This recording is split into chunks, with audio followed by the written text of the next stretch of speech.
برادران ملت اسلامیہ، السلام علیکم ورحمۃ اللہ وبرکاتہ۔ الحمدللہ الحنان المنان الذي خلق الانسان وعلمه البيان، والصلاة والسلام على رسوله سید الانس والجان وعلى آلہ واصحابہ ذوی الخیر والاحسان، اما بعد فاعوذ باللہ من الشیطان الرجیم، بسم اللہ الرحمن الرحیم۔ یا نساء النبی لستن کأحد من النساء ان اتقیتن فلا تخضعن بالقول الى آخر هذه الآیہ۔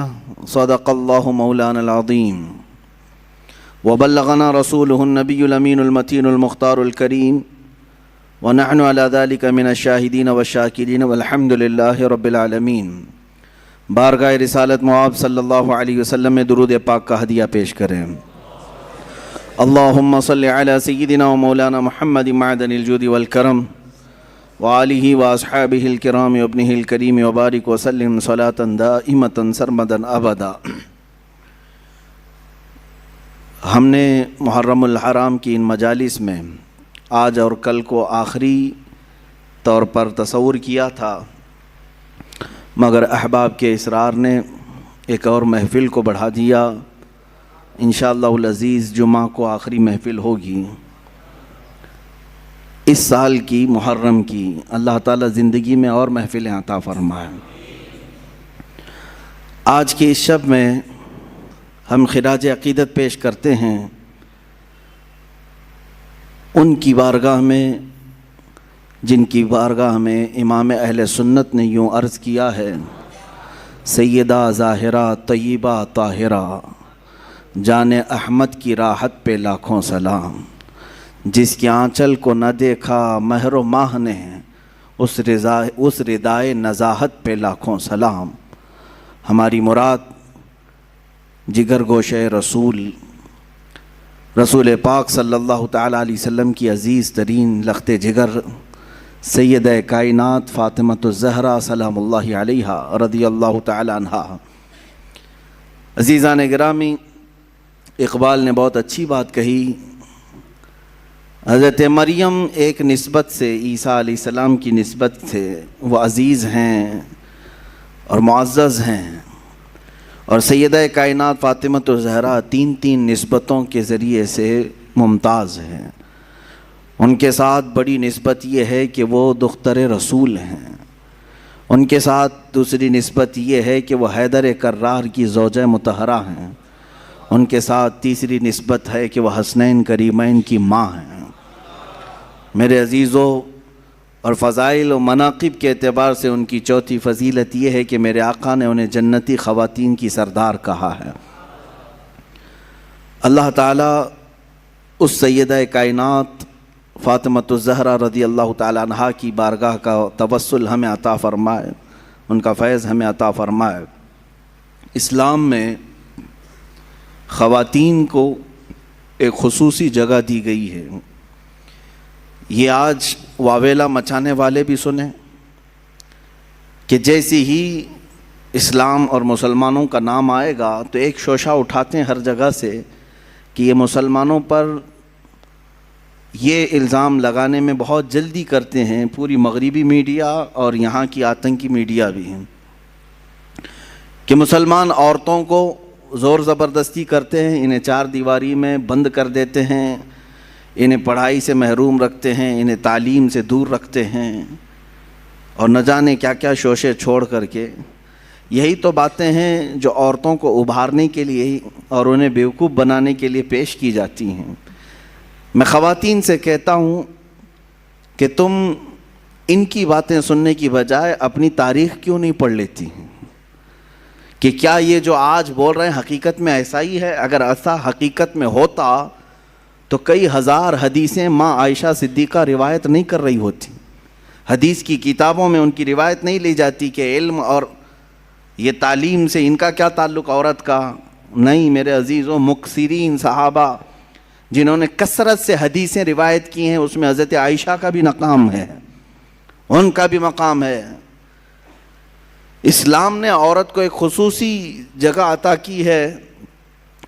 اس حدیث سے سمجھ میں آتا ہے کہ اللہ کے نبی صلی اللہ تعالیٰ علیہ وسلم نے ارشاد فرمایا دنیا میں 4 عورتیں بڑی عزت والی ہیں, سب سے عزت والی ہیں. 4 عورتوں کا تذکرہ کیا گیا ہے, وہ دنیا کی با کمال خواتین میں سے ہیں, جن میں سے پہلے نمبر پر حضرت سیدہ مریم, سیدہ بی بی مریم رضی اللہ تعالیٰ عنہا. دوسرے نمبر پر حضرت سیدہ آسیہ رضی اللہ تعالیٰ عنہا. تیسرے میں سیدہ خدیجۃ الکبریٰ رضی اللہ تعالیٰ عنہا. چوتھے میں سیدہ فاطمۃ الزہرا رضی اللہ تعالیٰ عنہا. یہ 4 عورتوں کا تذکرہ کیا گیا ہے اور کہا گیا کہ دنیا کی یہ با کمال خواتین معزز عورتوں میں سے ہیں, اللہ اور اس کے رسول کے نزدیک بھی. در حقیقت یہ 4 عورتوں کے نام نہیں, یہ 4 بڑے کردار بھی ہیں. ان عورتوں کے ساتھ ایک بڑا کردار ہے. اگر حضرت مریم کا تذکرہ آیا ہے حدیث میں کہ یہ با کمال ہیں, تو ساتھ میں ان کا کردار ہے وہ ایک عظیم ماں کی شکل میں آتی ہیں, وہ دنیا کی ایک عظیم ماں ہیں.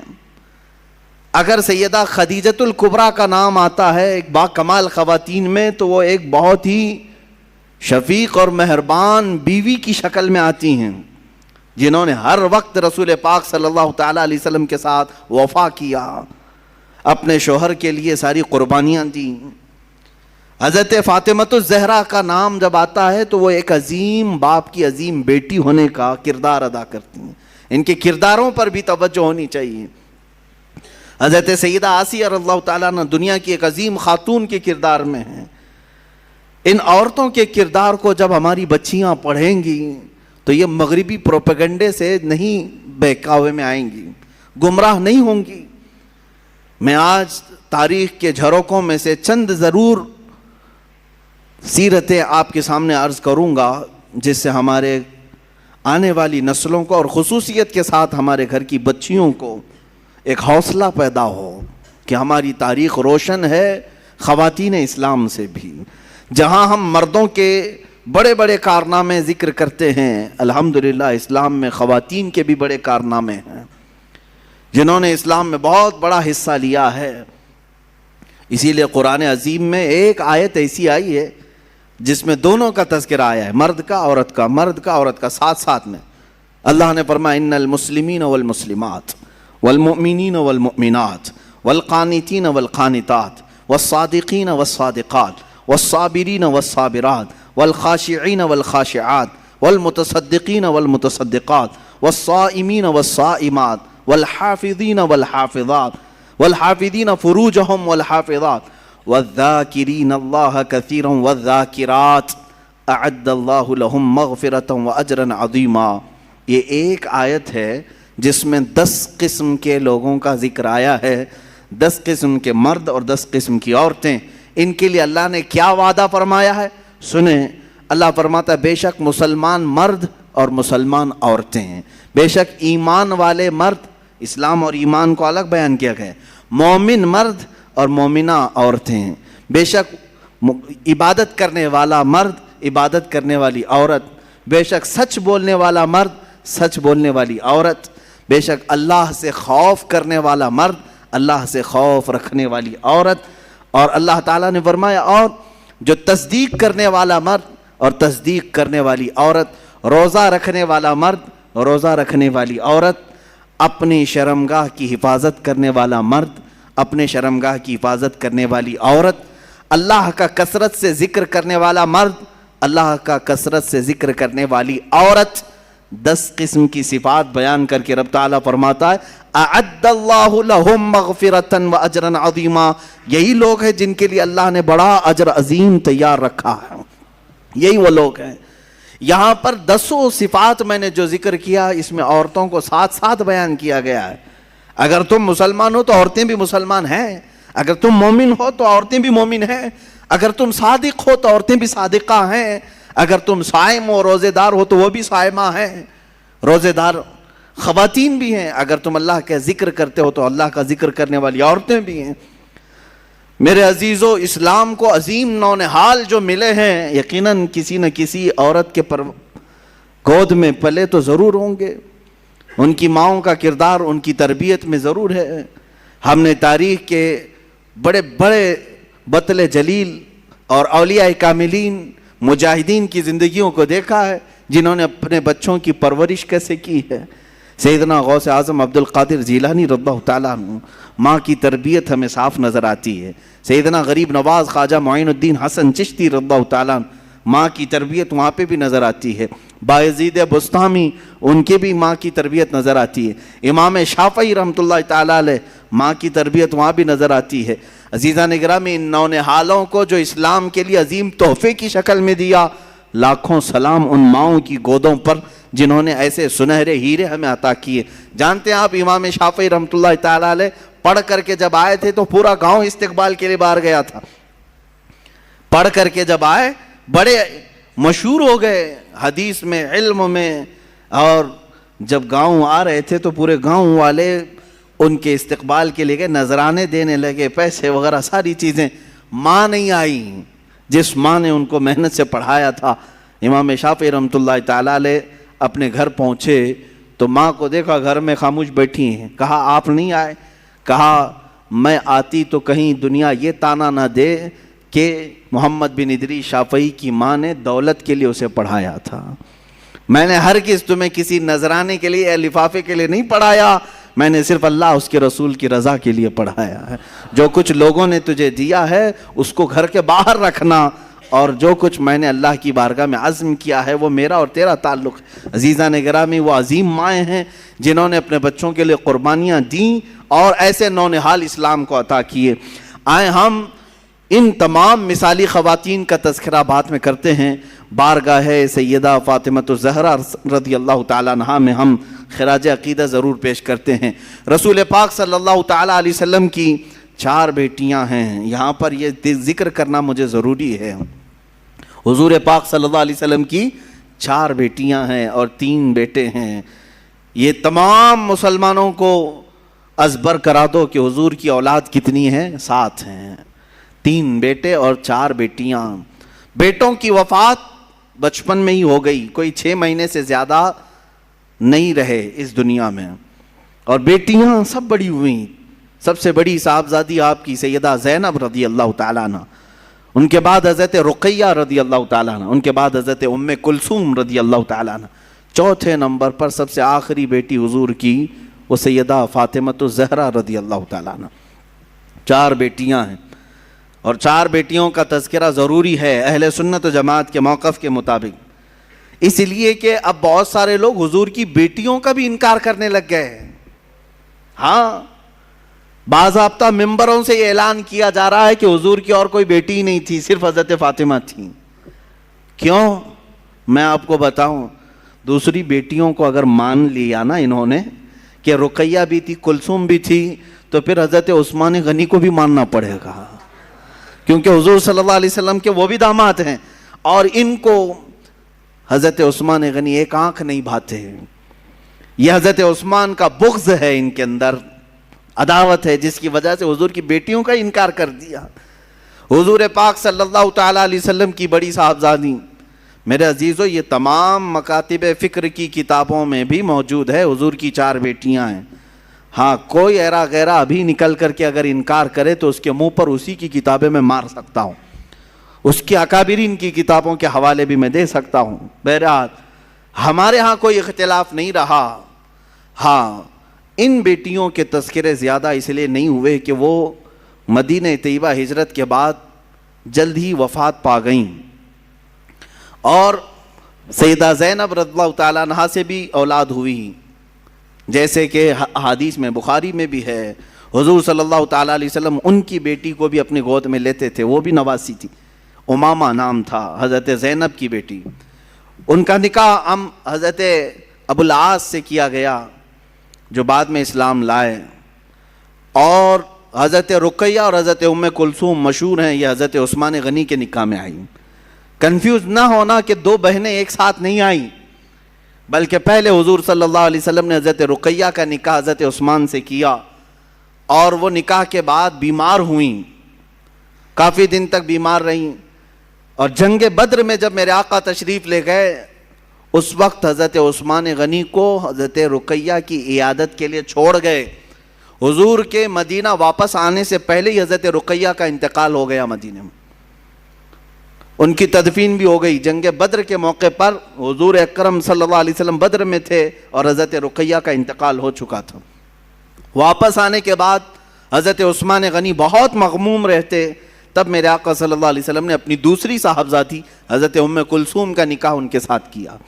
حضرت ام کلثوم یہ بھی حضرت عثمان غنی کے ساتھ رہیں اور تقریباً 6-7 سال کے بعد ان کی بھی وفات ہوئی. حضرت ام کلثوم رضی اللہ تعالیٰ عنہا کا بھی انتقال مدینہ طیبہ میں ہوا.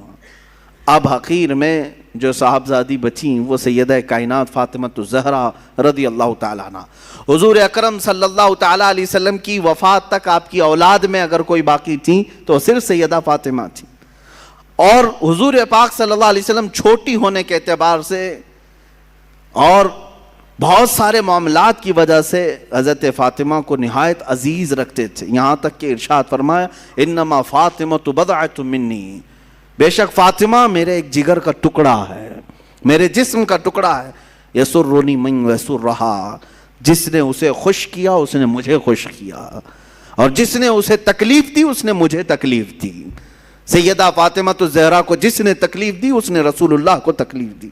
یہاں سے آپ اندازہ کریں اس سیدہ کائنات کے بیٹوں کو جنہوں نے دردناک انداز میں شہید کیا، کیا اس ماں کو تکلیف نہیں پہنچی ہوگی؟ سیدنا امام حسین کو اور حضرت امام حسن کو جنہوں نے شہید کیا ہے وہ ایسے لوگ ہیں جن پر اللہ اس کے رسول کی ہمیشہ کے لیے لعنت ہے اور دردناک عذاب ہے، کیونکہ انہوں نے حضرت فاطمہ کو ایذا دی اور ان کے والد رسول اللہ کو ایذا دی.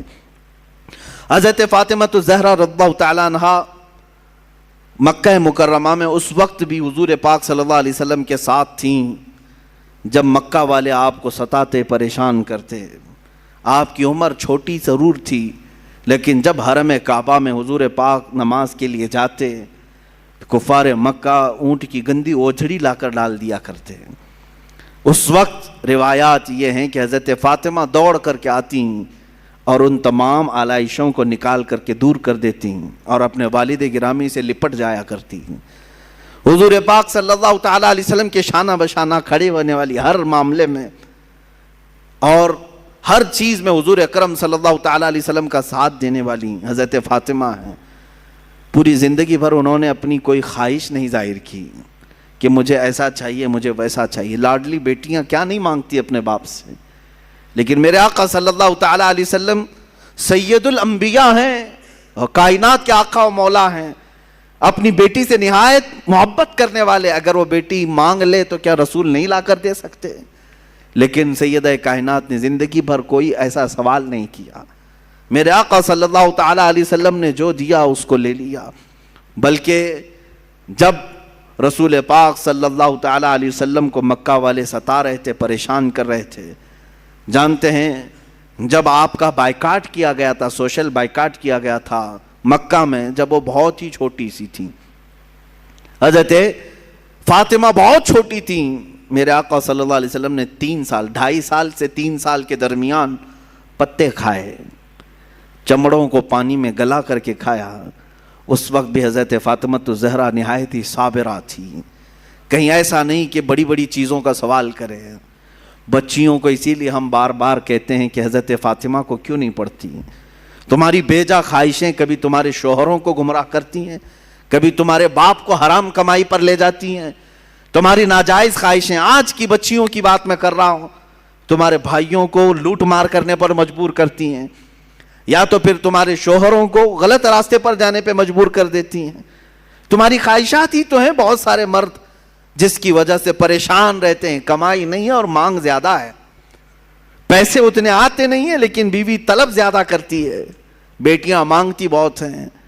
مجھے حیرت ہوتی ہے، افسوس ہے ان بچیوں کے لیے جو 18-20 سال اپنے ماں باپ کے ہاں پلتی ہیں، کھاتی ہیں، پیتی ہیں اور پھر کسی اوباش کے ساتھ بھاگ کر کے چلی جاتی ہیں اور یہ کہتی ہیں میرے باپ نے تھوڑی نہ مجھے کچھ دیا ہے، یہ لونڈا ابھی جو آیا ہے اس نے مجھے 5,000 کا جوڑا دے دیا، 10,000 کا جوڑا دے دیا، فلاں دے دیا. معاذ اللہ. عزیزان گرامی، والدین کی نفرت یہ جو جوانی میں آ کر کے آتی ہے، اس کی ایک وجہ میں بتاؤں. بچیوں کی تربیت صرف کھلونے لا کر، مٹھائیاں لا کر، اچھے خوبصورت کپڑے لا کر کے نہ کرو. اگر تم چاہتے ہو کہ تمہاری بیٹیاں صحیح سلامت رہیں تو بچپن سے ہی ان کے سینوں میں اللہ اس کے رسول کی محبت ڈالو.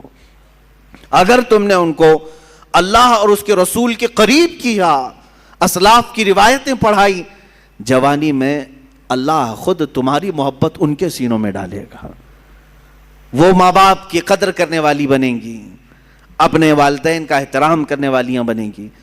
لیکن آج روتے ہوئے بہت سارے ماں باپ کو میں نے دیکھا ہے، کہتے ہیں حضرت ہم نے کیا نہیں کیا ان کے ساتھ، سب لا کر کے دے دیا ہے، اچھی اسکول میں پڑھایا، اچھی چیزیں لا کر دی، جو مانگتی تھی سب لا کر کے دیا، اور سب سے بڑی خواہش اس کو اچھا موبائل بھی لا کے دیا، بائک بھی دلایا، سب کیا، اس کے باوجود ہمیں ٹھکرا کر کے جا رہی ہے.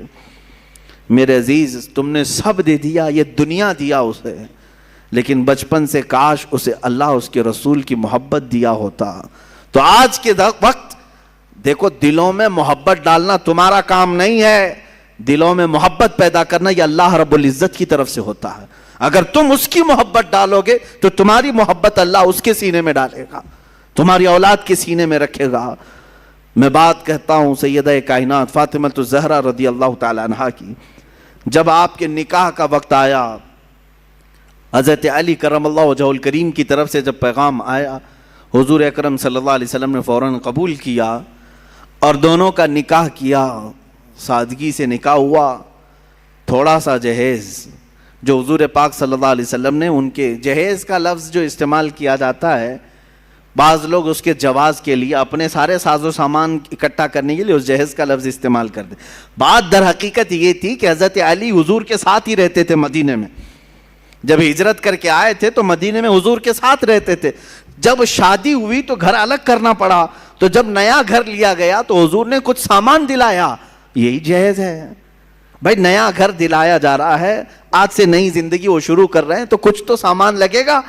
میرے آقا صلی اللہ تعالی علیہ وسلم نے وہ گھر میں برتنے کے جو سامان حضرت فاطمہ کو دلائے، اسی کو جہیز کا نام دے کر کے یہاں کروڑوں وصول کرنے لگ گئے. ہاں، یہاں تو 4 لوگ ایک ہی گھر میں رہتے ہیں پھر بھی جہیز لا رہے ہیں. بڑا بھائی بھی لایا، منجلا بھائی بھی لایا، تیسرا بھی لایا، اب تجوریاں رکھنے کی جگہ بھی نہیں ہے پھر بھی لایا.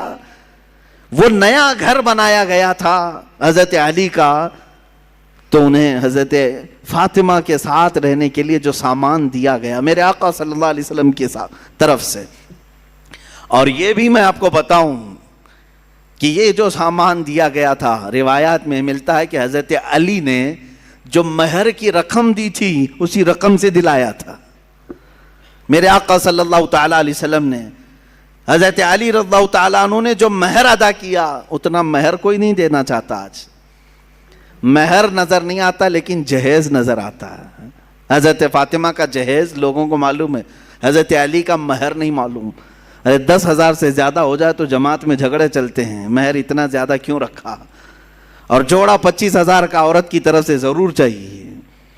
تم 10,000 کا مہر اپنی اس عورت کو نہیں دینا چاہتے جس کے ساتھ پوری زندگی بتانے والے ہو، وہ اپنا پورا جسم تمہارے حوالے کر رہی ہے. 10,000 کا مہر نہیں دینا چاہتے. 786 روپے کو رکھو مولانا، بس اتنا ہی کافی ہے. 786 روپے میں پوری اس کی 50 سال زندگی خرید رہے ہو. پتہ نہیں کتنی زندگی، 50 ہے، 25 ہے، 40 ہے، جو بھی ہے. میرے عزیزو، مہر جو ہے اس کا شرعی حق ہے جو اس کی پوری زندگی کے لیے تم دے رہے ہو. یہ نہیں کہ خالی ایک رات کا یہ معاوضہ ہے یا ایک شادی کے دن کا کوئی نذرانہ ہے، پوری زندگی کا اس کا حق ہے. آپ انصاف تو کر کے دیکھو، آپ اس سے وصول کتنا رہے اور اسے دے کیا رہے. ہاں، شادی کے وقت جو تمہارے لیے اس کا باپ خرچہ کرتا ہے وہ پتہ نہیں کتنے لاکھوں میں چلا گیا. بہرحال میں اس عنوان پر نہیں جاتا. سیدہ کائنات فاطمہ الزہرا رضی اللہ تعالیٰ عنہ کی ایک بات مجھے یاد آتی ہے. حضور پاک صلی اللہ تعالیٰ علیہ وسلم ان کے پاس تشریف لائے. کہا فاطمہ تمہارا نکاح علی کے ساتھ کر رہا ہوں، منظور ہے؟ حضرت فاطمہ نے کہا بابا جان آپ جو فرمائیں منظور ہے. حضرت علی مہر کتنا دیں گے؟ حضور پاک صلی اللہ علیہ وسلم نے فرمایا 400 مسقال چاندی دیں گے. 400 مسقال چاندی. وہی زمانے کا حساب کیلکولیشن الگ ہوتا ہے. آپ کسی بھی دارالفتہ سے سوال کر کے پوچھ سکتے ہیں کہ اس وقت کیلکولیشن میں کتنا بیٹھتا ہے, اگر کسی کو شوق ہے تو. حضرت فاطمہ کا یہ مہر طے پایا, مہر مقرر بھی ہو گیا. بعض روایات میں یہ ملتا ہے کہ حضرت فاطمہ نے کہا اے اللہ کے نبی صلی اللہ علیہ وسلم, یہ نکاح کس کی جانب سے ہو رہا ہے؟ حضور نے فرمایا اللہ کی طرف سے. اللہ تعالیٰ نے پسند فرمایا کہ تمہارا نکاح علی کے ساتھ ہو. تو حضرت فاطمہ کہتی ہیں تو پھر میرا مہر بھی اسی شان کے مطابق ہونا چاہیے. 400 مسقال چاندی. کہا میرا مہر بھی اس شان کے مطابق رکھیں جو اللہ تعالیٰ نکاح کر رہا ہے. حضور پاک صلی اللہ علیہ وسلم نے پوچھا فاطمہ تم کیا پسند کرتی ہو مہر میں؟ تم کیا لینا چاہتی ہو مہر میں؟ حضرت فاطمہ نے کیا کہا؟ اللہ اکبر, قربان جاؤ مسلمانوں. کہتی ہیں آقا اگر اللہ نکاح کر رہا ہے تو رب تعالیٰ سے یہ لکھوا لیں کہ آپ کی امت کی بخشش میرے مہر میں رکھی جائے. اللہ اکبر, آپ کی امت کی مغفرت اور بخشش میرے مہر میں رکھی جائے. خواہشیں ہوں تو ایسی ہوں, تمنائیں ہوں تو ایسی ہوں. رسول پاک صلی اللہ تعالیٰ علیہ وسلم کی بارگاہ میں اگر کوئی عزیز بننا چاہتا تو صرف ان کی امت کی بات کرتا, حضور خوش ہو جاتے تھے.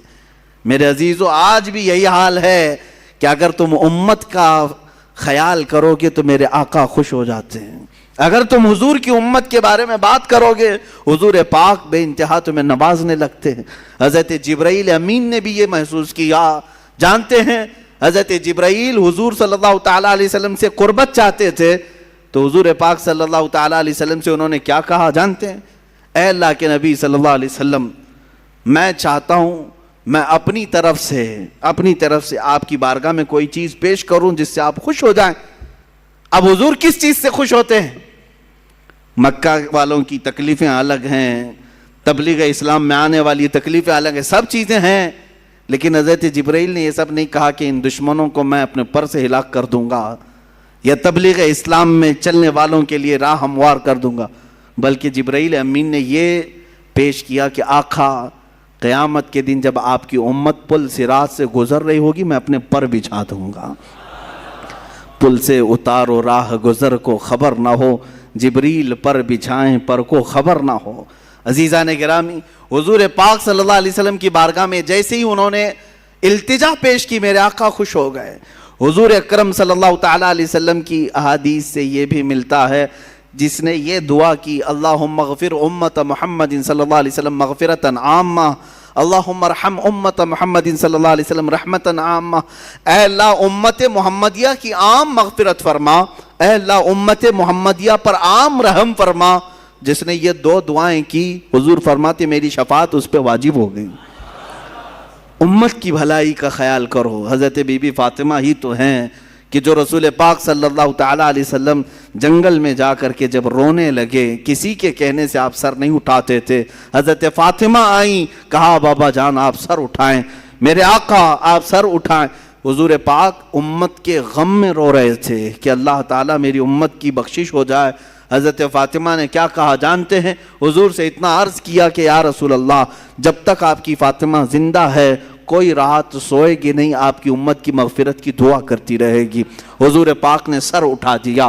حضور پاک صلی اللہ علیہ وسلم کے پاس جب کبھی کوئی امت کی بھلائی کی بات کرتا ہے میرے آقا اس پر نوازشیں زیادہ کرتے ہیں. آج بھی اگر تم چاہتے ہو مسلمانوں کہ نبی کونین کو خوش دیکھو اور حضور پاک کا دیدار کرنا چاہتے ہو تو بھلائی امت میں لگ جاؤ.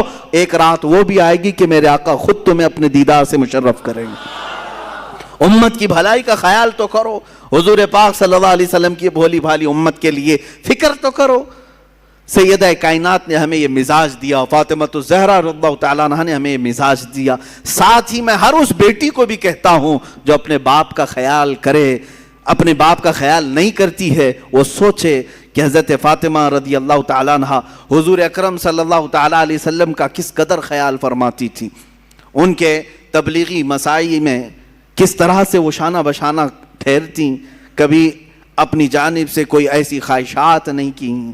حضور پاک صلی اللہ تعالیٰ علیہ وسلم کی بارگاہ میں ایک مرتبہ آئی تھی, بس وہ غلام مانگنے کے لیے. جنگ بدر کے قیدی جو غلام بنائے گئے تھے وہ تقسیم کیے جا رہے تھے, وہ بھی مال غنیمت میں تھا. وہ حضرت علی رضی اللہ تعالیٰ عنہ کے کہنے سے آئی تھی. حضرت فاطمہ جنتی خواتین کی سردار ہونے کے باوجود گھر کے کام خود کرتی تھی, اتنا کہ ان کے ہاتھوں میں چھالے پڑے ہوئے تھے. چکی پیس کر, روٹیاں بنا کر اور گھر کے سارے کام کاج کرتے ہوئے ان کے ہاتھوں میں چھالے تھے. وہ کس کی بیٹی ہیں؟ رسول پاک صلی اللہ علیہ وسلم کی. آج تھوڑے سے کسی مالدار کی بیٹی کو کام لگا دو, جھاڑو لگانے کے لیے کہو, نخرے کرے گی. میرا یہ کام نہیں ہے. وہ رسول پاک صلی اللہ علیہ وسلم کی صاحبزادی ہیں, غربت کی وجہ سے نہیں. جس کو جنتی خواتین کا سردار کہا گیا ہو وہ چاہے تو ان کے لیے سونے اور چاندی کے پہاڑ چلا کریں, لیکن باوجود اس کے فقر و فاقہ انہوں نے پسند کیا. حضور پاک صلی اللہ علیہ وسلم کی بارگاہ میں آئی تھیں. میرے آقا صلی اللہ علیہ وسلم نے یوں جواب میں ارشاد فرمایا, فاطمہ ایسا کیسے ہو سکتا ہے؟ بدر کے یتیموں کا حق باقی ہے, میں ان کا حق دیے بغیر تجھے کیسے غلام دے دوں؟ جاؤ, جب تھکن زیادہ ہو جائے کام کاج سے, 33 بار سبحان اللہ پڑھو, 33 بار الحمدللہ پڑھو, 34 بار اللہ اکبر پڑھو, اللہ تعالیٰ تمہاری ساری تھکن دور فرمائے گا. اسی کو آج ہم تسبیح فاطمہ بھی کہتے ہیں. ہم نمازوں میں پڑھتے ہیں, نمازوں کے بعد پڑھتے ہیں. یہ تسبیح فاطمہ حضور کی طرف سے عطا کی ہوئی تسبیح ہے. میرے عزیزو, سیدہ کائنات فاطمہ الزہرا رضی اللہ تعالیٰ عنہا کی اور زندگی پاک کے چند گوشے اگر میں آپ کے سامنے رکھوں, انہوں نے نہایت ہی پردہ داری, عفت کا خیال, عزت کا خیال اس طرح سے فرمایا کہ اعلیٰ حضرت یہ کہہ رہے ہیں اپنے سلام کے شعر میں, جس کی آنچل کو نہ دیکھا مہر و ماہ نے, چاند اور سورج نے بھی ان کی آنچل کو نہیں دیکھا, وہ سیدہ کائنات ہیں فاطمہ الزہرا رضی اللہ تعالیٰ عنہا. زندگی تو یوں گزاری, وقت وفات بھی انہوں نے وصیت کی تھی کہ میرے جنازے کو کھلے طور پر نہ لے جانا. جس طرح سے عام جنازوں کو اس وقت لے جایا جاتا تھا, ان کے جنازے کا پورا سائیڈ سے کورنگ کیا ہوا کپڑا لگایا گیا اور رات کے وقت لے جایا گیا. مختصر سے لوگ تھے. حضرت سیدہ فاطمہ الزہرا رضی اللہ تعالیٰ عنہا وفات کے بعد بھی اپنی قبر اطہر میں مدفون ہوئی, اور روایت میں یہ ملتا ہے قیامت کے دن بھی, قیامت کے دن جب سارے محشر کے لوگ کھڑے ہوں گے تب ایک فرشتہ ندا دے گا, غضوا ابصارکم فإن فاطمة بنت محمد تمر على الصراط. اے لوگوں اپنی آنکھیں نیچی کر لو, اس لیے کہ محمد عربی صلی اللہ علیہ وسلم کی بیٹی فاطمہ پل صراط سے گزر رہی ہیں, جنت کی طرف جا رہی ہیں. اور روایات میں بتایا گیا ہے وہ 70,000 عورتوں کے ساتھ جا رہی ہوں گی. کس شان سے جا رہی ہوں گی؟ ایسے گزریں گی جیسے بجلی کی چمک تیزی سے چلی جاتی ہے. پل صراط پر اتنی تیزی سے وہ گزر جائیں گی. محشر کے میدان میں بھی جن کی طرف دیکھنے کو منع کر دیا گیا, وہ کیسا پردہ رہا ان کی زندگی کا. اور وہ کون خوش نصیب خواتین ہوں گی جو 70,000 کے جھرمٹ میں شامل ہوں گی. کہا گیا یہ وہی ہوں گی جنہوں نے زندگی فاطمہ الزہرا کی کنیز بن کر کے گزاری ہیں. ان کی زندگی پاک کو نہایت عزیز رکھتی تھیں. میرے عزیزوں, وہ خواتین ہزاروں کی تعداد میں ہو سکتی ہیں. اللہ تعالی ہماری بچیوں کو اس جھرمٹ میں جگہ عطا فرمائے. ہماری بیویوں کو, ہماری ماؤں کو, ہماری بہنوں کو مولا اس جماعت میں جگہ عطا فرمائے. سیدہ کائنات فاطمہ الزہرا رضی اللہ تعالیٰ عنہا کی زندگی پاک کے بعد اب میں تھوڑی سی بات یہ عرض کرنا چاہتا ہوں میری قوم کی بچیوں سے کہ آج کے حالات کے پیش نظر جس طرح کے پروپیگنڈے پھیلائے گئے ہیں, جس طرح کا ماحول یہاں پر بنایا جا رہا ہے, آج ہمارے قوم کی بچیوں کے لیے امتحان کی گھڑی آ گئی ہے, آزمائش کا وقت آ چکا ہے. آج درندے دندناتے ہوئے تمہاری عزتوں کی طرف نوچ کھانے والی نگاہوں سے دیکھ رہے ہیں. منظم پلاننگ کی طرف اور منظم منصوبہ سازی کے ساتھ ہماری بچیوں کو اغوا کیا جا رہا ہے, اٹھا لے جایا جا رہا ہے اور انہیں اپنے ہاں لے جا کر کے بیاہ کیا جا رہا ہے. ان تمام چیزوں میں کہتا ہوں کچھ لڑکیاں بھولی بھالی ہوتی ہیں, صورت پر آ گئی اور شیطانی چال کو دیکھ کر کے فریفتہ ہو گئی. میں سمجھتا ہوں یہ انہی گھروں کی بچیاں ہیں جن کے گھروں میں کبھی فاطمۃ الزہرا کا تذکرہ نہیں کیا جا رہا ہوگا, یا بچپن سے ان کی تربیت میں کوئی کوتاہی کی گئی ہوگی. ورنہ جس کے سینے میں محبت مصطفیٰ ہو, عشق مصطفیٰ ہو, اور ایک عظیم گھرانہ جس میں قرآن کی تلاوت ہو رہی ہو, احادیث کا درس ہو رہا ہو, وہاں کی بچیاں اس طرح کا قدم نہیں اٹھاتی. اگر اٹھاتی ہیں تو اللہ تعالیٰ غیب سے ان کی مدد بھی فرمائے گا. آج بڑی ذمہ داری کے ساتھ میں کہتا ہوں, ہمارے ہاں جو ماحول پیدا کیا جا رہا ہے بچیوں کے لیے, یہاں جتنے لوگ ہیں وہ الرٹ ہو جائیں.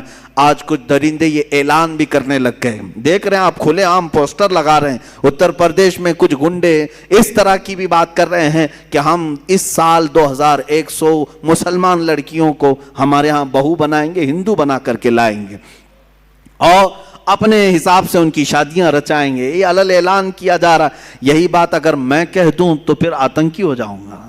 اگر ہمیں ضرورت نہیں ہے, ہم اپنے نوجوانوں کو اس طرح کھلے چھوڑنا بھی نہیں چاہتے کہ جاؤ اٹھا لاؤ. میرے عزیزو, ہم چاہتے بھی نہیں, ویسے بہت سارے نوجوان ہیں اسی کام پر لگے ہوئے رہتے ہیں. اسلام اس طرح کی تبلیغ نہیں کرتا کہ کسی کے باپ کی کسی کی بیٹی کو اغوا کر کے لے آئے اور زبردستی اپنے بستر کا اسے سامان بنائے. ہمارے ہاں یہ طریقہ نہیں ہے. ارے یہاں نکاح بھی ہوتا ہے تو پہلے قاضی عورت سے ہی پوچھ کے آتا ہے, تو راضی ہے یا نہیں. بغیر رضا کے تو دولہے سے بھی نہیں پوچھا جاتا کہ قبول ہے کہ نہیں. پہلے تو خاتون سے ہی ہمارے یہاں پوچھنے کا رواج ہے, اور اگر اس کی رضا نہ ہو تو نکاح بھی نہیں. ہم زور زبردستی کے قائل ہی نہیں ہیں.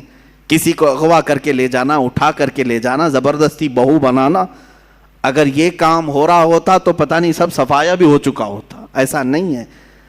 میرے عزیزو, یہاں پر ان بچیوں کے لیے میں کہتا ہوں کہ کچھ ایسے حالات بنائے جائیں گے, شکل و صورت اس پر کبھی مت جانا. فرمایا گیا کہ ایک نوجوان کی شکل میں شیطان آتا ہے. ابلیس لعین ایک خوبصورت نوجوان کی شکل میں آتا ہے عورتوں کے پاس, اچھے بال, اچھا چہرہ, اچھے کپڑے, جو اپنی طرف موہ لے. تو لڑکیاں اگر شہوت کے ساتھ اس کی طرف دیکھنے لگ گئیں تو فرمایا گیا النظر سہم من سہام الشیطان, یہ آنکھ جو ہے شیطان کے تیروں میں سے ایک تیر ہے. نظر جو پڑتی ہے, شہوت کے ساتھ جو نظر گئی, شیطان وہاں تیر چلا دیتا ہے. جو نوجوان تمہیں بھاگ گیا, یہ ضروری نہیں کہ وہ انسان ہی ہے, وہ شیطان بھی ہوتا ہے. شیطان کوئی لمبے سینگ والا, بڑی پونچھ والا, پر والا نہیں ہے کہ ایسی شکل میں آئے گا تب تم ڈر کے بھاگو گی. شیطان تو ایک اچھے نوجوان کی شکل میں بھی آتا ہے, خوبصورت لڑکوں کی شکل میں آتا ہے, اور مردوں کے پاس خوبصورت لڑکیوں کی شکل میں آتا ہے. جب یہ بہک جاتے ہیں, گناہ کر لیتے ہیں, تب چلا جاتا ہے, بھاگ جاتا ہے, اچھے اچھے پرہیزگاروں کی شکل میں آ جاتا ہے اور تمہارے ایمان کا سودا کرنے لگ جاتا ہے. میرے عزیزو, بنی اسرائیل کی وہ حکایت مجھے یاد آتی ہے جس میں اس نے ایک بڑے عابد کا تقوی بھسم کر دیا. بہت بڑا عابد, نیک, اپنے صومعہ سے نکلتا نہیں تھا. صومعہ اس کو کہتے ہیں جہاں عبادت کرنے کی جگہ ہوتی تھی پہلے بنی اسرائیل میں, اس کے باہر وہ کبھی نہیں نکلتا تھا. 4 بھائی تھے, ایک بہن تھی قریب میں. وہ چاروں بھائی تجارت کے لیے جا رہے تھے, بہن اکیلی گھر میں تھی. کہا کس کے حوالے کر کے جائیں گے؟ تو اس عابد, اس پرہیزگار شخص کے پاس آئے چاروں بھائی. کہا ہم اپنی بہن کو چھوڑ جا رہے ہیں, آپ صرف خیال رکھنا, آپ نظر رکھنا.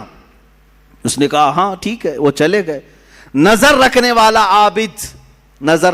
عابد نکلتا نہیں تھا. ایک دن ایک بزرگ آئے, وہ بزرگ یہی ابلیس لعین ہے. آ کر کے اس نے دروازے پر کہا کہ تیرے بھروسے ایک نوجوان لڑکی کو چھوڑ گئے ہیں, وہ گھر میں بیچاری اکیلی پک رہی ہوتی ہے اور بہت زیادہ اکتا جاتی ہے, کبھی کبھار بات تو کر لو, سو خیریت تو پوچھو. یہ اپنے صومعے کے دروازے تک آیا بس, اور وہاں سے اس کو پکار کر کے کہا. وہ لڑکی اپنے دروازے پر آئی, ایک دوسرے کو دیکھا اور بات چیت کیا, خیر خیریت پوچھا, یہیں تک تھی بات. لیکن شیطان یہیں سے اپنے کام شروع کرتا ہے. اس کے بعد دوسرے دن یہ عابد اور بات چیت شروع کر دیا. یہاں سے یہ سلسلہ اتنا بڑا کہ اس کے اندر عبادتوں کی جو طلب تھی وہ کم ہونے لگی. اب یہ اپنے صومعہ سے نکل کر کے اس کے گھر بھی جانے لگا. جا کر کے گھنٹوں بات چیت کرتے رہے. وہ وقت بھی آیا جب اس نے اس کے ساتھ زنا بھی کر لیا, اس ایک نوجوان خاتون کے ساتھ, کیونکہ یہ شادی نہیں کرنے والا تھا. پوری قوم کے نزدیک یہ نہایت عابد ہے, پرہیزگار ہے, زنا ہو گیا, حمل بھی ٹھہر گیا. اب کیا کرے؟ نوجوان لڑکی کے ساتھ ایسے معاملات ہوئے ہیں, ڈرا. وہی ابلیس آیا پھر بزرگ کی شکل میں, کہا دیکھو بہت بڑا معاملہ ہو جائے گا, اگر تم یہ معلوم ہو گیا تو پوری قوم تمہارے ساتھ کیا کرے گی. کہا کیا کروں؟ کہا اس کا گلا دبا دو, مار دو اور دفن کر دو, گھر میں کسی کو پتہ بھی نہیں چلے گا. اس نے قتل کر دیا اس لڑکی کو اور دبا دیا اندر, زمین صاف کر دیا. جب چاروں بھائی تجارت سے واپس آئے, پوچھا کہاں ہے ہماری بہن؟ کہا وہ بیمار ہو گئی تھی, میں نے اس کو بہت علاج کیا, انتقال کر گئی, قبرستان میں دفن کیا, ایک جھوٹی قبر دکھا دیا. وہ روئے دھوئے, ہو گئی بات ختم. لیکن کیا یہیں پر سلسلہ ختم ہو جاتا ہے؟ چند دنوں کے بعد ان بھائیوں کے پاس یہ ابلیس آیا, کہا یہ عابد جھوٹ بولتا ہے, یہ جو عبادت کرنے والا مکار ہے جھوٹ بولتا ہے. تمہاری بہن سے اس نے منہ کالا کیا, حمل ٹھہرا, تو اس کے بعد اس نے مار کر کے یہیں گھر میں دفن کیا. انہوں نے کھود کر کے دیکھا تو لاش کا پرانا بقیہ مل گیا. اب وہ واویلا مچا کہ باہر آنے کے بعد اس کو سوما سے باہر کھینچا گیا, اس کے کپڑے پھاڑے گئے, اس کے بال نوچے گئے, منہ کالا کیا گیا, پورا گاؤں ٹوٹ پڑا, اس کا سوما توڑ ڈالے, اور اس کے بعد پھر اس کو پھانسی پر چڑھایا گیا. پھانسی پر جب چڑھایا گیا تب پھر ابلیس آیا. ابلیس آیا, کہا کہ بہت بری حالت ہو گئی تمہاری, مجھے افسوس ہے, مجھے افسوس ہے, لیکن میں تجھے بچا سکتا ہوں, میں تجھے یہاں سے نکال سکتا ہوں, میرے پاس طاقت ہے. کہا کیا کرنا ہوگا بتا دے. اس ابلیس نے کہا بس تو یہ کہہ دے کہ تیرے لیے سجدہ جائز ہے, یعنی اپنے لیے. کہا کہ تم مجھے یہ سمجھ لے کہ میں آزاد کروں گا تو تم مجھے سجدہ کرے گا. کہا بالکل کروں گا, سجدہ کروں گا. کفر کر دیا. اسی وقت اس کو پھانسی پر چڑھا دیا گیا. شیطان بھاگ گیا. جس کی ابتدا عبادتوں سے شروع ہوئی تھی, انہی نظروں کا دھوکہ تھا کہ کفر پر موت ہو گئی. یہ حکایت بھی موجود ہے. میں ان بچیوں سے بھی کہتا ہوں کہ تم اچھے گھروں کی ہوں گی, اچھے خاندانوں کی ہوگی. بہت ساری لڑکیاں یہ دلیل دینے لگ جاتی ہیں کہ ہم ان کو صحیح راستے پر لے کے آ جائیں گی, وہ مسلمان بن جائیں گے, فلاح ہو جائیں گے. تبلیغ کا اتنا ہی شوق ہے تو مجھ سے رابطہ کریں, بہت سارے میدان ہیں, میں بھیجوں گا تبلیغ کے لیے. صرف اور صرف کسی ایک لڑکے پر یہ اس طرح کے حالات. بسا اوقات ہم نے دیکھا ہے کہ تمہارا دین خطرے میں آ گیا اور کفر پر موت ہو گئی, کفر پر موت ہو گئی. ابھی چند مہینے پہلے, 6-7 مہینے پہلے کا ایک واقعہ گردش کر رہا ہے, اخبارات کی سرخی بھی بنا اور بہت سارے سوشل میڈیا پر یہ گردش بھی کرتی رہی بات. مدھیہ پردیش کے کسی علاقے کی ایک نوجوان لڑکی اپنے گھر چھوڑ کر بھاگی تھی اسی طرح سے, اور اس کے گھر گئی, سب کو چھوڑ دیا, 4 مہینے اس کے ساتھ نہیں گزارا. ایک دن اس نے صرف یہ کہا تھا کہ مجھے شام میں گھمانے کیوں نہیں لے جاتے. اسی بات پر جھگڑا شروع ہوا, یہاں تک پہنچا کہ اس غیر مسلم نے اس عورت کو گلا گھونٹ کے مار دیا. لڑکی مسلمان تھی, گھر واپس آ نہیں سکتی تھی, مر گئی. اور رو دھو کر کے گھر والوں نے کہا کہ بیمار ہو گئی تھی, ہم نے وہی واقعہ ہوا. لیکن پولیس کو بعد میں شک ہوا, تفتیش شروع کی, 3rd ڈگری لگایا تو سب بول دیا. کہا کہ ایسا ایسا ہوا تھا اور میں نے مار دیا ہے, میں نے مار دیا ہے. عزیزان گرامی, پوسٹ مارٹم آنے کے بعد پتہ چلا 2 مہینے کے بعد کہ اس لڑکی کو انہوں نے اس طرح سے مار دیا تھا. میں ان بچیوں سے کہتا ہوں جو اپنے گھروں کی عزت کو لے کر کے نکل جاتی ہیں. آج میں اسی بات کی طرف آنا چاہتا تھا. آؤ تمہیں میں مثالی خواتین کی وہ زندگیاں بتاؤں جن کے اوپر مکہ والوں نے مظالم کے پہاڑ ڈھا دیے. کیا نہیں کیا. اس سیدہ سمیہ کو لاکھوں سلام, جن کو گھر سے گرفتار کر کے مکہ کے کافروں نے بیچ بازار میں لایا اور گھوڑے کی ٹانگوں سے باندھ دیا. کہا سمیہ چھوڑ دے اپنے دین کو. اگر خواہشات ان عورتوں کے دلوں میں بھی ہوتی تو چھوڑ دیتی. مکہ کے بڑے بڑے رئیس ان کو اپنانے کے لیے تیار تھے, بڑے بڑے پیسے والے اپنے لیے اپنے گھر کو ان کو بلانے کے لیے تیار تھے. سیدہ سمیہ اس وقت بھی احد احد کہتی رہی, میرا اللہ ایک ہے, میرا اللہ ایک ہے, اس کے علاوہ میں کسی بات کا اقرار نہیں کروں گی. ان کو اتنا مارا سیدہ سمیہ کو. ابو جہل خبیث مردود نے ان کی شرمگاہ پر نیزہ مار کر کے انہیں شہید کیا.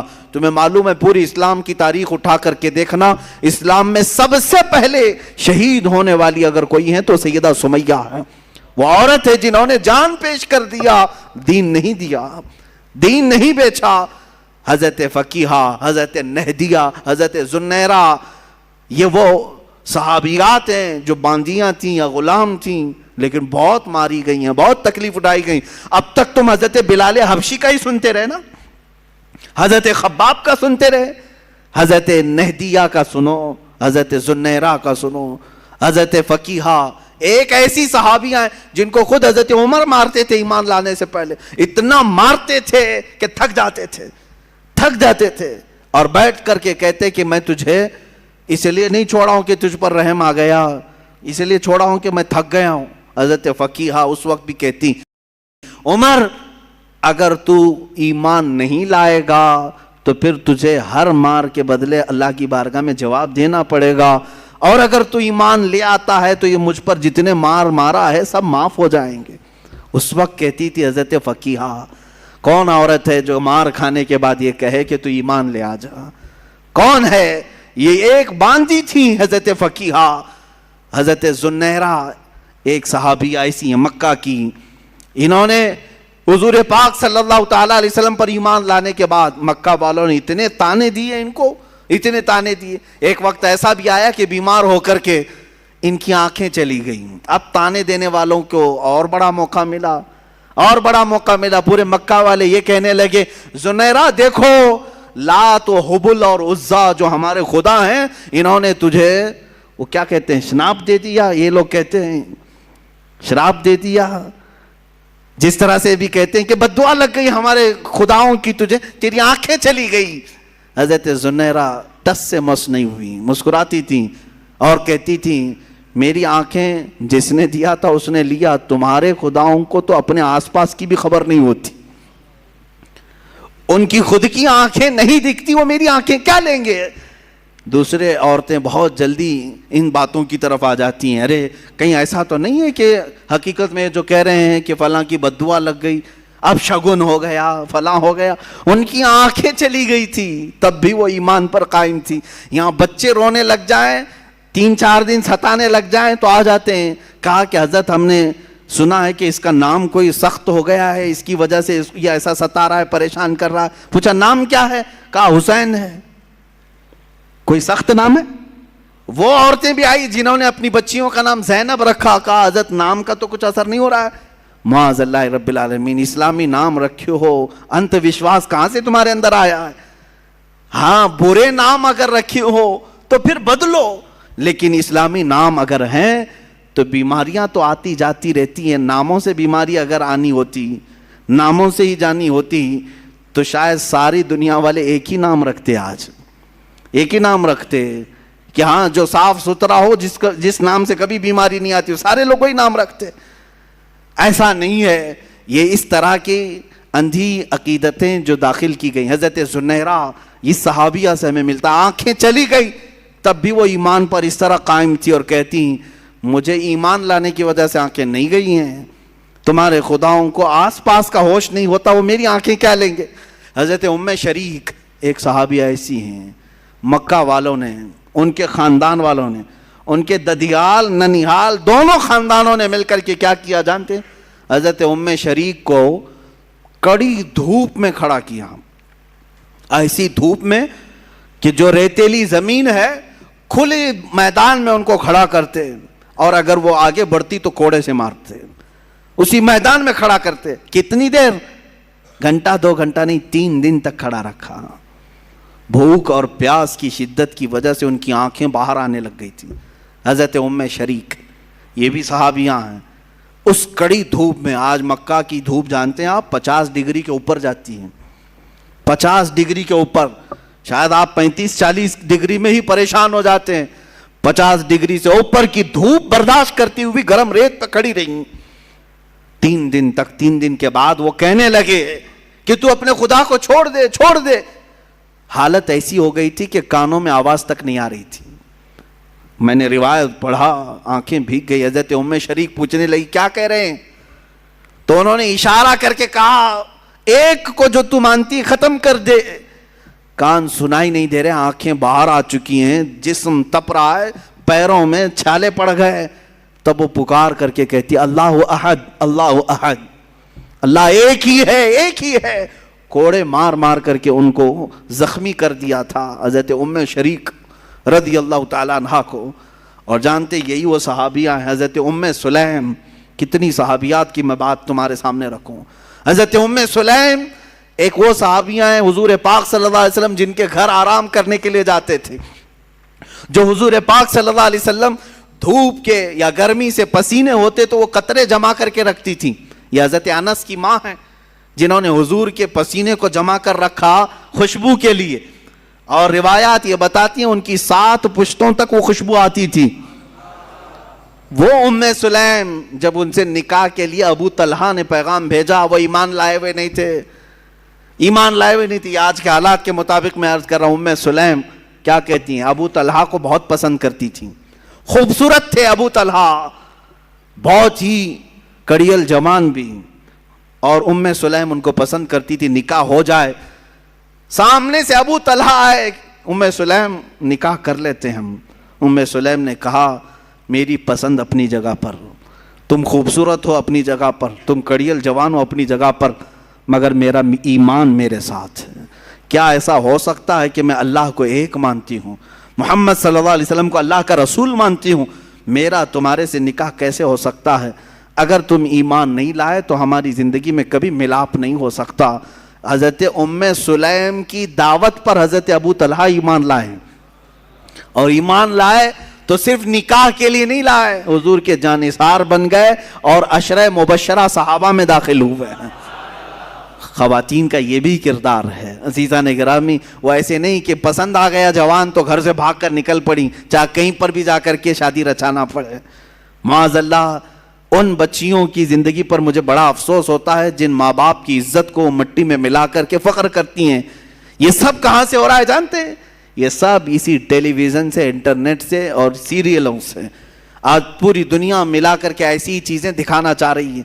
مجھے کل ہی ہماری ایک خاتون نے یہ کہا تھا, بتایا تھا کہ سب سے زیادہ ابھی فی الحال عورتیں پاکستانی سیریل اور وہاں کے ٹیلی ویژن سے نشر ہونے والی فلموں وغیرہ کو دیکھتی ہیں. مجھے اس کی خبر نہیں تھی, لیکن اگر اس طرح کا ماحول وہاں سے پیش کیا جا رہا ہے تو میں تو کہتا ہوں کہ ان تمام چیزوں پر بندش لگانی چاہیے. اور یہ تاثر دیا جاتا ہے لڑکیوں کو کہ آزاد رہو, جو تمہیں پسند ہے اس سے بھاگ جاؤ, ماں باپ راضی ہو ناراض ہو کوئی مسئلہ نہیں, بعد میں سب ٹھیک ٹھاک ہو جاتا ہے, سب برابر ہو جاتا ہے. عزیزان گرامی, تمہیں پتا ہے کہ یہ وہ والدین جن کی رضا میں تمہاری جنت ہے, جن کی ناراضگی میں تمہاری جہنم ہے. ماؤں کو روتا ہوا, باپ کو روتا ہوا, بلکتا ہوا چھوڑ کر کے چلے جاتے. پسند ہے کہیں سے تو پھر والدین کو راضی کیوں نہیں کر لیتے ان باتوں پر. ہاں, جہاں تک رہی بات مسلمانوں کی آپس میں, کبھی ماں باپ اگر ناراض ہو کر بیٹھتے ہیں تو وقت لگ جائے گا, منا لیں گے, اور نکاح ہو گیا تو کوئی حرج نہیں.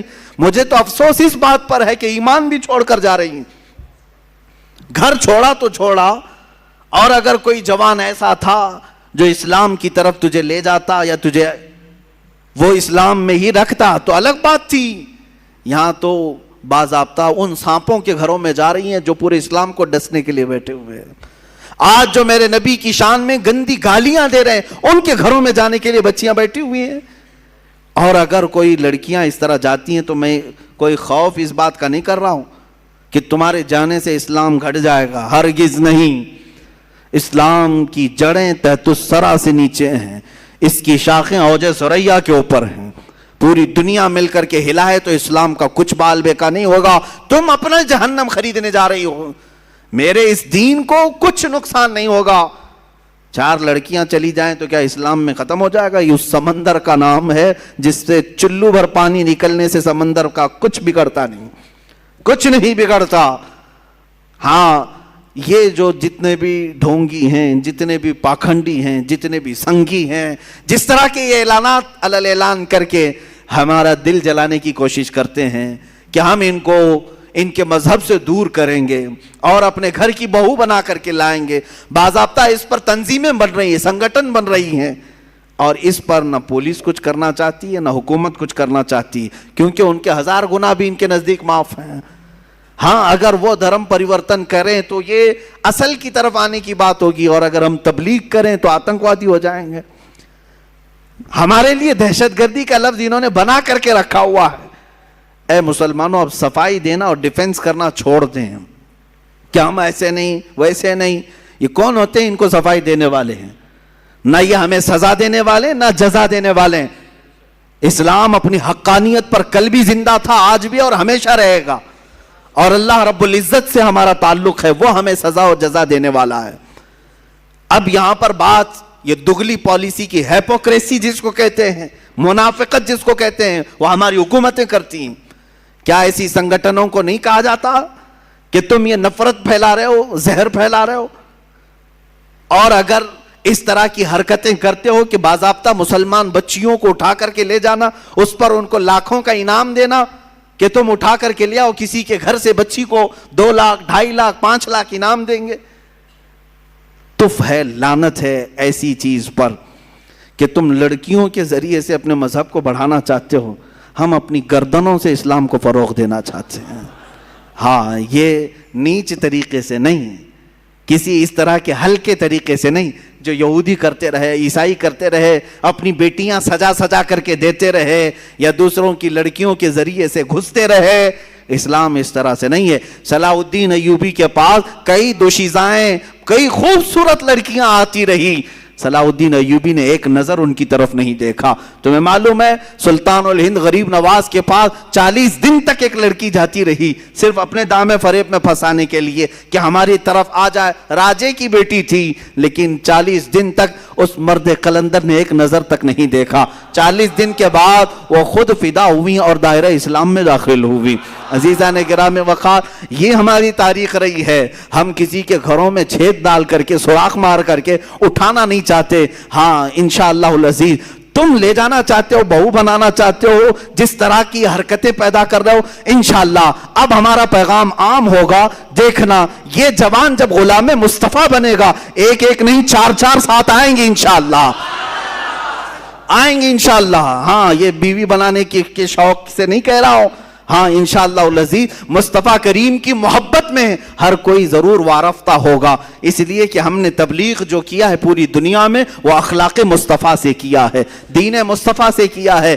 کل ہی میں نے وہ افغانستان کی ایک خاتون کے متعلق, افغان کی نہیں ہے وہ انگلینڈ کی خاتون ہے, اس نے اپنا بیان نشر کیا ہے کہ وہاں کے کچھ مسلمانوں کا جو رویہ میرے ساتھ تھا, اور اس نے پورا حجاب پہن کر کے اپنا ایک انٹرویو دیا ہے. یہ جھوٹا پروپیگنڈا تھا جو پھیلایا جا رہا تھا, عصمت دری کرتے ہیں, عزت لوٹتے ہیں, مگر میری عزت کی اگر کسی نے وہاں پر حفاظت کی ہے تو یہ جوان مسلمان ہی تھے جنہوں نے میری طرف کسی کو بڑھنے نہیں دیا. آج سے 8 سال پہلے قریب امریکہ کی ایک رپورٹر نے بھی یہ کہا تھا, ایک وقت تھا جب نیٹو افواج میرے اوپر حملہ کر رہی تھی, وہ درندے جو برسوں سے اپنے گھروں سے باہر ہیں, وہ لوگ مجھے تنہا پا کر کے, ایک اخباری نمائندہ رپورٹر تھی, کہہ رہے ہیں کہ وہ مجھ پر حملہ کر کے بیٹھے تھے, لے جانے والے تھے, لیکن 2 چند نوجوان ایسے آئے کہ مجھے چھڑا لیا. شام کا وقت تھا, لیکن میں نے ان کے چہرے دیکھے, یہ جوان ہیں, مسلمان ہیں, اور ڈر گئی. ہمارے فوجی تو لے جاتے, ایک رات کے بعد چھوڑ دیتے, یہ تو آتنکوادی ہیں, یہ دہشت گرد ہیں, ٹیررسٹ ہیں, پتہ نہیں میرے ساتھ کیا کیا کریں گے. لیکن وہ خاتون کہتی ہے رات کا وقت ہوا, کمرے میں ایک جگہ انہوں نے مجھے رکھ دیا تھا, رات کے وقت تھوڑا سا دروازہ کھلا اور کھانے کا برتن میرے اندر آیا, میں نے کھانا کھایا, میرے کپڑے کچھ جگہ سے پھٹے ہوئے تھے, جھاڑیاں لگ کر کے. وہ کہتی ہے کہ رات کے وقت ایک جوڑا کپڑا بھی آیا, دوسرے دن ناشتہ بھی آیا, کھانا بھی آیا. 2 دن کے بعد ہمارے ملک کی ایمبیسی کے افراد آئے اور دروازہ کھول کر کے مجھے لے گئے, اور اس کے بعد وہاں ایمبیسی میں جانے کے بعد اس خاتون سے ایمبیسی کے افراد نے کہا, یہ جو 2 نوجوان ہیں جو تجھے کھانا دے رہے ہیں, جو تجھے کپڑے دیے ہیں, انہوں نے آ کر کے ہمیں اطلاع دی کہ تجھے تیرے ملک تک حفاظت سے پہنچایا جائے. وہی ہمیں یہاں تک کا پتہ دیے ہیں. وہ خاتون واپس جا کر کے پورا آرٹیکل لکھتی ہے اور کہتی ہے دنیا نے جو بتایا وہ اور مسلمان ہے, آنکھوں نے جو دیکھا وہ اور مسلمان ہے.